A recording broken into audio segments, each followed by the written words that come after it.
Hello guys, நம்ம போன வீடியோவில் வந்து பார்த்தீங்கன்னா, நம்ம சிஆர்டியோட ரிவர்சல் மாடல்னு என்னன்னு பார்த்துருந்தோம். இந்த வீடியோவில் நம்ம சிஆர்டியோட கன்டினியூவேஷன் மாடல்னு என்னன்னு பார்க்க போகிறோம். ஃபர்ஸ்ட் ஆஃப் ஆல் ரிவர்சல் மாடல்னு என்ன? நம்ம வந்து ஒரு கேண்டிலோட ஹையையும் லோவையும் மார்க் பண்ணி வச்சிருப்போம். லெட்ஸே இதான் கேண்டிலோட ஹைன்னு வச்சுக்கலாம். ஸோ இது கேண்டிலோட லோன்னு வச்சுக்கலாம். அப்புறம் மேலேயும் கீழேயும் இருக்க கீ பாயிண்ட்ஸ் எல்லாத்தையுமே மார்க் பண்ணி வச்சிருப்போம் கரெக்டாக. ஸோ ப்ரைஸ் ஒருவேளை இந்த கீ லெவலில் ஏதாச்சும் ஒன்று பிரேக் பண்ணிவிட்டு இப்படி கீழே வந்து இந்த கீ லெவலில் டச் பண்ணிவிட்டு மறுபடியும் ரிவர்சல் கொடுத்ததுன்னா அந்த இதுதான் நம்ம சிஆர்டி ரிவர்சல் அப்படின்னு சொல்லி சொல்லுவோம் கரெக்டாக. ஸோ நம்மளோட டார்கெட் வந்து இந்த ஹையை டார்கெட்டை வச்சுக்கலாம், அப்படி இல்லாட்டி இந்த கீ பாயிண்ட்டை கூட டார்கெட்டை வச்சுக்கலாம். இதுதான் நம்ம போன வீடியோவில் பார்த்தோம். சப்போஸ் நீங்கள் போன வீடியோ பார்க்கலன்னா போய் ரிவர்சல் மெத்தடை பார்த்துட்டு வாங்க, அப்போ தான் உங்களுக்கு கண்டினியூஷன் மெத்தட் உங்களுக்கு ரொம்ப நல்லாவே புரியும். இப்போ இதே மாதிரி சப்போஸ் லெட்ஸே இந்த கீ லெவல் ஒன்று பிரேக் பண்ணுது, இந்த கேண்டில் ரேஞ்சோட லோ பிரேக் பண்ணிவிட்டு, ஆனால் ப்ரைஸ் வந்து கீ லெவலுக்கு வரலை. ஸோ இந்த லோ மட்டும்தான் பிரேக் பண்ணியிருக்கு, கீ லெவலுக்கு வரலை. அப்படி வராமையே ப்ரைஸ் வந்து மேலே போகுதுன்னு வச்சுக்கலாம். ஸோ அப்படி போகும்போது இந்த ரேஞ்ச் மார்க் பண்ணியிருக்கீங்கல்ல, இந்த 8 AM கேண்டிலோ இல்லை 2 AM கேண்டில்லையோ நடுவில் ஒரு 15 மினிட்ஸ் ஃபேர் வேல்யூ கேப் ஒன்று இருக்குது, ஓகேவா? ஸோ இந்த மாதிரி 15 மினிட்ஸ் ஃபேர் வேல்யூ கேப் ஒன்று இருக்குது. இப்போ நம்ம என்ன எக்ஸ்பெக்ட் பண்ணோம்னா, ப்ரைஸ் வந்து இங்கேருந்து மேலேருந்து இந்த ஃபேர் வேல்யூ கேப்பை டச் பண்ணிவிட்டு மறுபடியும் ப்ரைஸ் கீழே போகிறதுக்கு எக்ஸ்பெக்ட் பண்ணுவோம். இதுதான் வந்து சிஆர்டியோட கண்டினியூவேஷன் மாடல் அப்படிங்கிறது. இப்படி கீழே வந்துச்சுன்னா நம்ம டார்கெட் வந்து இந்த கீ லெவல் கூட டார்கெட்டாக வச்சுக்கலாம், ஓகேவா? ஸோ உங்களுக்கு கிளியராக நான் சார்ட்லையும் எக்ஸ்பிளைன் பண்ணுறேன். ஸோ இதுக்கு முன்னாடி இன்னும் கொஞ்சம் நல்லா எக்ஸ்பிளைன் பண்ணிடுறேங்க. ஸோ இப்போ வந்து உங்களுக்கு ஒரு 8 AM ஹை, அதுக்கப்புறம் 8 AM லோ மார்க் பண்ணியிருக்கோம், ஓகேவா? ஸோ இங்கே வந்து ப்ரைஸ் வந்து இங்கே 8 AM ஸ்டார்ட் ஆகிருக்கு. ஸ்டார்ட் ஆகிட்டு அப்படியே மேலே வருது, கீழே வருது, இப்படியே மேலேயும் கீழே போயிட்டே இருக்குன்னு வச்சுக்கலாம். இந்த மாதிரி கீழே வந்துட்டு லோ க்ரியேட் பண்ணுது, அதுக்கப்புறம் மறுபடியும் மேலே போகுது, இப்படி மேலே போயிட்டு இங்கே ஹையை க்ரியேட் பண்ணிட்டு இப்போ வந்து மிட்டில் முடிஞ்சிருக்குன்னு வச்சுக்கலாம். ஸோ இந்த இடத்துல முடிஞ்சிருக்கு, ஓகேவா? ஸோ இப்போ இங்கே 15 மினிட்ஸ்க்கு நீங்கள் ஸ்விட்ச் பண்ணிங்கன்னா இந்த இடத்துல ஒரு 15 மினிட் ஃபேர் வேல்யூ கேப் இருக்குதுன்னு சொல்லி வச்சுக்கலாம். இப்படி நீங்கள் மார்க் பண்ணதுக்கப்புறமா இந்த 15 மினிட் ஃபேர் வேல்யூ கேப்பையும் மார்க் பண்ணி வச்சுக்கோங்க, ஓகேவா? அதே மாதிரி நம்மளுக்கு கீ லெவல் மேலே இங்கே ஒன்று இருக்குது, அதே மாதிரி கீ லெவல் கீழே இங்கே ஒன்று இருக்குது, ஓகேவா? ஸோ இப்போ வந்து ப்ரைஸ் வந்து இங்கேருந்து இப்படி மேலே வந்துட்டு இந்த ஹையை எடுத்துட்டு, ஆனால் இந்த கீ லெவலை எடுக்காமல் அப்படியே மறுபடியும் கீழே வருதுன்னு வைங்களேன். ஸோ இப்படி கீழே வந்துட்டு இந்த 15 மினிட் ஃபேர் வேல்யூ கேப்பையும் டச் பண்ணுது. இப்படி டச் பண்ணிவிட்டு இந்த ரிவர்சல் கொடுக்குதுன்னு வைங்களேன். ரிவர்சல் கன்ஃபர்மேஷன் எப்படி பண்ணுறதுன்னு உங்களுக்கு சார்ட்டில் எக்ஸ்பிளைன் பண்ணும்போது கிளியராக எக்ஸ்பிளைன் பண்ணுறேன். ரிவர்சல் கொடுத்துச்சுன்னா, இப்படி ரிவர்சல் கொடுத்தையும் சப்போர்ட் எடுத்து மறுபடியும் பிரேக் ஆஃப் ஸ்ட்ரக்சர் கொடுத்துச்சுன்னா, நம்ம இந்த இடத்துல என்ட்ரி ஆகலாம். ஸோ இந்த இடத்துல என்ட்ரி ஆகிட்டு நம்மளுக்கு டார்கெட் வந்து இந்த கீழே உள்ள டார்கெட்டாக வைக்கலாம். நம்மளுக்கு எஸ்எல் வந்து இந்த ஃபேர் வேல்யூ கேப்புக்கு கீழே நம்ம எஸ்எல் வச்சுக்கலாம். ஸோ நம்மளுக்கு சம்டைம்ஸ் இந்த கீ லெவலுக்கு மேலே செகண்ட் கீ லெவல் இருக்கலாம், அதையும் கூட நம்ம டார்கெட்டாக வச்சுக்கலாம், ஓகேவா? ஸோ இப்போ வந்து நான் உங்களுக்கு சார்ட்டில் எக்ஸ்பிளைன் பண்ணுறேன். ஸோ இங்கே வந்து பார்த்தீங்கன்னா, இது வந்து நம்மளுடைய 2 AM கேண்டில். இங்கே இருக்கிறது வந்து பார்த்தீங்கன்னா 2 AM கேண்டில். அந்த கேண்டிலோட ஹையை நான் மார்க் பண்ணி வச்சுருக்கேன். ஹையை வந்து நம்ம கேண்டில் ரேஞ்ச் ஹைன்னு மார்க் பண்ணுவோமா? அதே மாதிரி லோ வந்து நம்ம என்னென்னு மார்க் பண்ணுவோம், கேண்டில் ரேஞ்ச் லோன்னு மார்க் பண்ணுவோம் கரெக்டாக. ஸோ இப்படி கேண்டில் ரேஞ்ச் லோன்னு மார்க் பண்ணிவிட்டு 2 பக்கம் இருக்க கீ லெவல்ஸையும் மார்க் பண்ணணும். இப்போ கீழே வந்து பார்த்தீங்கன்னா இங்கே எங்கேயுமே ஃபேர் வேல்யூ கேப்பே கிடையாது, அதனால் இதுதான் நம்மளோட ஃபஸ்ட்டு கீ லெவல். அதே மாதிரி மேலே வந்து பார்த்தீங்கன்னா இங்கேயும் நம்மளுக்கு இதுதான் வந்து ஃபஸ்ட்டு கீ லெவல், கரெக்டாக. ஸோ இந்த கீ லெவல்ஸ் எல்லாத்தையுமே மார்க் பண்ணி வச்சிட்டோம், ஓகேவா? ஸோ இப்போ வந்து 1 ஹவரில் இதெல்லாமே மார்க் பண்ணதுக்கப்புறமா நீங்கள் வந்து 15 மினிட்ஸுக்கு போங்க. இப்படி 15 மினிட்ஸுக்கு போயிட்டு வந்து பார்த்தீங்கன்னா, அந்த கேண்டில் ரேஞ்ச் இருக்குல்ல, ஸோ இந்த ரேஞ்சில் நம்மளுக்கு ஏதாச்சும் ஒரு ஃபேர் வேல்யூ கேப் இருக்கான்னு பாருங்கள். ஸோ நம்மளுக்கு ஆக்சுவலாக இங்கே வந்து ஒரு 2, 3 ஃபேர் வேல்யூ கேப் இருக்குது. ஸோ இங்கே பார்த்தீங்கன்னா இங்கே ஒரு ஃபேர் வேல்யூ கேப் இருக்குது. அதே மாதிரி நம்மளுக்கு இந்த கேண்டிலோட 2 AM முடிஞ்சுச்சு.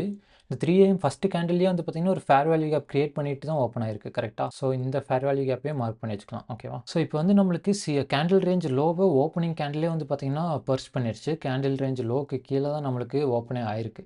ஸோ இப்படி ஓப்பன் ஆகிட்டு நம்மளுக்கு கீ லெவலை இன்னும் எடுக்கலை கரெக்டாக. அந்த கீ லெவல் எடுக்காமல் மறுபடியும் ரிவர்சல் ஆகுது. இப்படி ரிவர்சல் ஆகிட்டு இந்த 15 மினிட்ஸ் கேப்பில் வந்து டச் ஆகுது பார்த்தீங்களா? இந்த டச் ஆகுற டைமில் நீங்கள் வந்து 1 மினிட்டுக்கு ஸ்விட்ச் பண்ணுங்கள். ஸோ இங்கே வந்து கேண்டில் ரேஞ்ச் லோவை ஒரு சைடு எடுத்துட்டு கீ லெவல் டச் ஆகாமையே மறுபடியும் ரிவர்ஸ் ஆகுதல்ல, அந்த டைமில் அந்த இடத்துல ஏதாச்சும் 15 மினிட் ஃபேர் வேல்யூ கேப் இருந்துச்சுன்னா அந்த ஃபேர் வேல்யூ கேப்பில் வர்ற வரைக்கும் நீங்கள் வெயிட் பண்ணுங்கள். அப்படி ப்ரைஸ் வந்து அந்த ஃபேர் வேல்யூ கேப்பை டச் பண்ணுச்சுன்னா டச் பண்ணதுக்கப்புறம் 1 மினிட்டுக்கு ஸ்விட்ச் ஆகுங்க, ஓகேவா? நீங்கள் 5 மினிட்ஸ் கூட யூஸ் பண்ணலாம். இப்போதைக்கு நான் 1 மினிட்ல எக்ஸாம்பிள் காட்டுறேன், ஓகே? ஸோ 5 மினிட்டாக இருந்தாலும் 1 மினிட்டாக இருந்தாலும் எல்லாமே சேம் மெத்தட் தான், ஓகேவா? ஸோ இங்கே இருக்குது. இங்கே வந்து பார்த்தீங்கன்னா இதுதான் நம்மளோட கேண்டில் ரேஞ்சோட லோ. அந்த லோவை பிரேக் பண்ணி கீழே வந்துருச்சு, ஆனால் கீழே அவளை எடுக்கலை. கீழே வந்துட்டு மறுபடியும் ஒரு ரிவர்சல் கொடுக்குது. இங்கே இருக்கிறது 15 மினிட்டோட ஃபேர் வேல்யூ கேப். அந்த ஃபேர் வேல்யூ கேப்பில் டேப் ஆகிட்டு வந்து பார்த்தீங்கன்னா இப்போ வந்து நம்மளுக்கு ஒரு டவுன் சைட் மூவ் கொடுத்துருக்கு. இந்த டவுன் சைட் மூவ் கன்ஃபார்மாக கீழே போக போகுது அப்படின்னு சொல்லி எப்படி கன்ஃபார்ம் பண்ணலான்னா, இந்த இடத்துல நம்மளுக்கு பை சைடு ஆர்டர் ஃப்ளோ இருக்குல்ல, இந்த இடத்துல இந்த இடத்துல வந்து நம்மளுக்கு வந்து 15 மினிட் ஃபேர் வேல்யூ கேப்பை டச் பண்ணியிருக்கு கரெக்ட்டா? ஸோ அந்த இடத்துக்கு வந்த பை சைட் ஆர்டர் ஃப்ளோ இருக்குல்ல, இந்த ஆர்டர் ஃப்ளோல இருக்க எஃப்இஜி. இங்க ஒரு எஃப்இஜி இருக்கு. அதே மாரி இங்க ஒரு எஃப்இஜி இருக்கு. ஸோ இந்த 2 எஃப்இஜியும் நான் மார்க் பண்றேன். ஓகேவா? ஸோ இங்க ஒரு எஃப்இஜி, அதே மாதிரி அதுக்கு கீழ இங்க ஒரு எஃப்இஜி இருக்கு கரெக்ட்டா? ஸோ இப்போ வந்து எனக்கு கீழ போகணும் அப்படின்னு சொல்லி கன்ஃபார்மா தெரியணும்னா, நம்மளுக்கு வந்து மேல வர்ற ஆர்டர் ஃப்ளோவ டிஸ்ரெஸ்பெக்ட் பண்ணணும் கரெக்ட்டா? ஸோ இப்போ வந்து மேல வர்ற ஆர்டர் ஃப்ளோவ டிஸ்ரெஸ்பெக்ட் பண்றதுன்னா, இந்த 2 எஃப்இஜியும் இன்வெர்ஸ் பண்ணணும் கரெக்ட்டா? ஸோ இங்க வந்து பிரைஸ் வந்து இங்க ஃபர்ஸ்ட் எஃப்இஜி இன்வெர்ஸ் பண்ணுது. அதே மாரி செகண்ட் எஃப்இஜி இங்க இன்வெர்ஸ் பண்ணுது கரெக்ட்டா? லைட்டா கீழ க்ளோஸ் ஆயிருக்கு. இன்வெர்ஸ் ஆயிருக்கு. ஓகே. ஸோ இப்போ அடுத்து என்னன்னா, இப்படி இன்வெர்ஸ் பண்ணதுக்கப்புறமா, ஓகே இப்போ வந்து மேல போகல, பிரைஸ் கீழ தான் போகுதுன்னு சொல்லி கன்ஃபார்ம் ஆயிருச்சு. ஆனா இந்த டைம்ல தான் கீழ போகுது அப்படின்னு சொல்லி எப்படி கன்ஃபார்ம் பண்றது? அதுக்கு என்ன பண்ணணும்னா, நம்மளுக்கு கீழ வந்திருக்க ஆர்டர் ஃப்ளோ இருக்குல்ல, எஃப்இஜில இருந்து ஒரு down side order flow create ஆயிருக்கு. அந்த ஆர்டர் ஃப்ளோல இருக்க எஃப்இஜிய நம்மளுக்கு வந்து ரெஸ்பெக்ட் பண்ணணும். ஓகேவா? ஸோ இங்க ஒரு எஃப்இஜி இருக்கு. ஸோ இந்த எஃப்இஜியே நம்மளுக்கு ரெஸ்பெக்ட் பண்ணுச்சுனாலே போதும். ஸோ பிரைஸ் வந்து கீழ வந்துட்டு இந்த எஃப்இஜி இன்வெஸ்ட் பண்ணிட்டு மேல வந்திருக்கு. மேல வந்துட்டு இங்க வந்து எஃப்இஜி டச் ஆகல. மறுபடியும் கீழ போயிருச்சு. இங்க வந்து பார்த்தீங்கன்னா, ஒரு பெரிய விக் வச்சிருக்கு. பெரிய விக் வச்சு இந்த ஹையவே எடுத்துருச்சு. இது வந்து நல்ல ஒரு லிக்விடிட்டி ஸ்வீப்புக்கு ஒரு எக்ஸாம்பிள். இந்த மாரி பெரிய விக்கெல்லாம் வந்து அந்த இடத்துல லிக்விடிட்டி ஸ்வீப் ஆயிருக்குன்னு சொல்லி தெரிஞ்சுக்கணும். அதே மாரி வந்து பார்த்தீங்கன்னா, நம்மளுக்கு இந்த பேரிஷ் எஃப்இஜியும் வந்து பார்த்தீங்கன்னா, நம்மளுக்கு டிஸ்ரெஸ்பெக்ட் பண்ணல. இன்வெஸ்ட் பண்ணல இன்னும் கரெக்ட்டா? அதனால இந்த டவுன் சைட் எஃப்இஜிய ரெஸ்பெக்ட் பண்ணது தெரிஞ்சதையும், ஒரு பிரேக் ஆஃப் ஸ்ட்ரக்சருக்கு வெயிட் பண்ணணும். ஸோ இந்த இடத்துல டவுன் சைட் பிரேக் ஆஃப் ஸ்ட்ரக்சர்னா அது எங்க நடக்கணும்? இங்க நடக்கணும் கரெக்ட்டா? ஸோ இதான் என்னோட கடைசி லோ. இந்த லோவ எப்ப பிரேக் பண்ணுதோ, அது வந்து என்னோட பிரேக் ஆஃப் ஸ்ட்ரக்சர் கரெக்ட்டா? ஸோ இந்த இடத்துல வந்து பார்த்தீங்கன்னா, நம்மளுடைய லோவ பிரேக் பண்ணியிருக்கு. ஸோ இந்த இடத்துல நான் வந்து என்ட்ரி எடுக்கலாம். இந்த இடத்துல என்ட்ரி எடுத்துட்டு என்னோட எஸ்எல் வந்து இந்த எஃப்இஜிக்கு மேல, இந்த ஹைக்கு மேலேயும் கூட வச்சுக்கலாம். இந்த அளவுக்கு வச்சுக்கலாம். ஸோ என்னோட டார்கெட் வந்து பார்த்தீங்கன்னா, இந்த கீ லெவல் வரைக்கும் நான் டார்கெட் வைக்கலாம். ஸோ அப்படி இல்லைன்னா, இந்த அடுத்த கீ லெவல் எங்க இருக்குன்னு பார்த்துட்டு, அது வரைக்கும் கூட நீங்க டார்கெட்ட எக்ஸ்டெண்ட் பண்ணலாம். ஓகேவா? ஸோ இப்போ இங்க பிரைஸ் வந்து எவ்வளோ மூவ் குடுத்துருக்குன்னு வந்து பார்த்தீங்கன்னா, இதுவரைக்கும் நமக்கு மூவ் குடுத்துருக்கு. கரெக்ட்டா? ஸோ இது வந்து கிட்டத்தட்ட 1:4.5 அந்த மாரி அளவுக்கு வந்து பார்த்தீங்கன்னா, இந்த ட்ரேடு கிடைச்சிருக்கும் உங்களுக்கு. ஓகேவா? ஸோ இதான் வந்து கன்டினியூவேஷன் மாடல். ஃபர்ஸ்ட்டு வந்து நீங்க 1 ஹவர்ல ரேஞ்ச மார்க் பண்றீங்க. 1 ஹவர்ல கீ லெவல்ஸ் எல்லாமே மார்க் பண்றீங்க. அடுத்து 15 மினிட்ஸ் வர்றீங்க. ஏதாச்சும் எஃப்இஜி இருந்தா மார்க் பண்ணி வைக்கிறீங்க. ஓகேவா? அப்படி மார்க் பண்ணதுக்கப்புறமா, பிரைஸ் அந்த கேண்டில் ரேஞ்சோட ஹை இல்ல லோவ மட்டும் பிரேக் பண்ணதுக்கப்புறமா, கீ லெவல எடுக்காம மேல வருது அப்படின்னா, அந்த எஃப்இஜி வந்து டேப் ஆயிட்டு கீழ போறக்கான சான்ஸ் ரொம்பவே அதிகம். கீழ போகுதான்னு எப்படி கன்ஃபார்ம் பண்ணலான்னா, அந்த மேல வந்திருக்குல்ல, அந்த ஆர்டர் ஃப்ளோல இருக்க எஃப்இஜிய இன்வெர்ஸ் பண்ணிட்டு, இந்த இன்வெர்ஸ் பண்ண மூவ்ல இருக்க எஃப்இஜிய ரெஸ்பெக்ட் பண்ணி பிரேக் ஆஃப் ஸ்ட்ரக்சர் குடுத்துச்சுன்னா, நீங்க ஒரு ட்ரேட் எடுக்கலாம். ஓகேவா? ஸோ நம்ம லாஸ்ட்டா பார்த்தது வந்து பார்த்தீங்கன்னா, டவுன் சைட் மூவ்க்கான எக்ஸாம்பிள். இது வந்து பார்த்தீங்கன்னா, அப் சைட் மூவ்க்கான எக்ஸாம்பிள். உங்களுக்கு எக்ஸாம்க்காக நான் சார்ட்ட வந்து இன்வெர்ட் பண்ணியிருக்கேன். ஓகேவா? ஸோ இப்போ வந்து என்னோட கேண்டில் ரேஞ்சோட லோ, ஹை எதுன்னா, இந்த கேண்டில் தான் என்னோட 2 AM கேண்டில். அதோட லோவையும், ஹையும் மார்க் பண்ணி வச்சிருக்கோம். ஸோ இது வந்து கேண்டில் ரேஞ்ச் ஹை, இது வந்து கேண்டில் ரேஞ்ச் லோ. என்னோட கீ பாயிண்ட் இங்க இருக்கு. அதே மாரி என்னோட மேல இருக்க கீ பாயிண்ட் இங்க இருக்கு. ஓகேவா?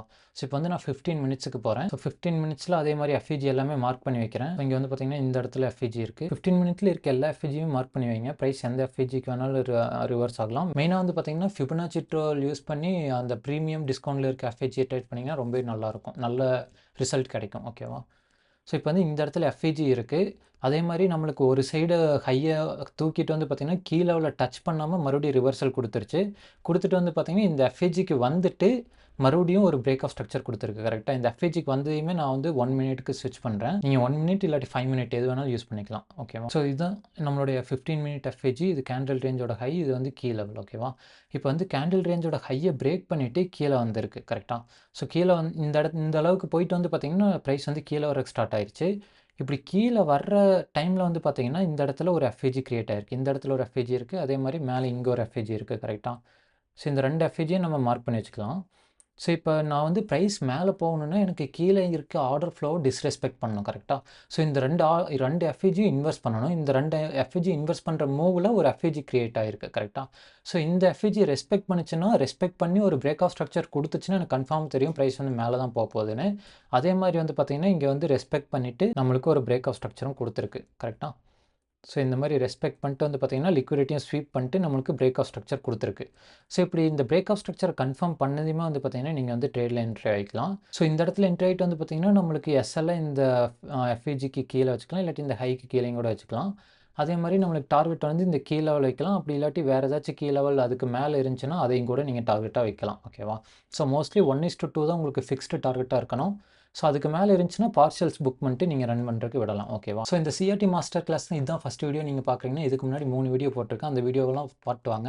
அதில் பேசிக்ஸ்லேருந்து எல்லாமே எக்ஸ்பிளைன் பண்ணியிருப்பேன். ஸோ அதே மாதிரி இந்த மாஸ்டர் கிளாஸில் ஃபியூச்சர் எபிசோட்ஸை நீங்கள் மிஸ் பண்ணக்கூடாதுன்னு நினச்சிங்கன்னா சப்ஸ்கிரைப் பண்ணி வச்சுக்கோங்க. ஸோ தேங்க்ஸ் ஃபார் வாட்சிங் this video guys. Peace out traders.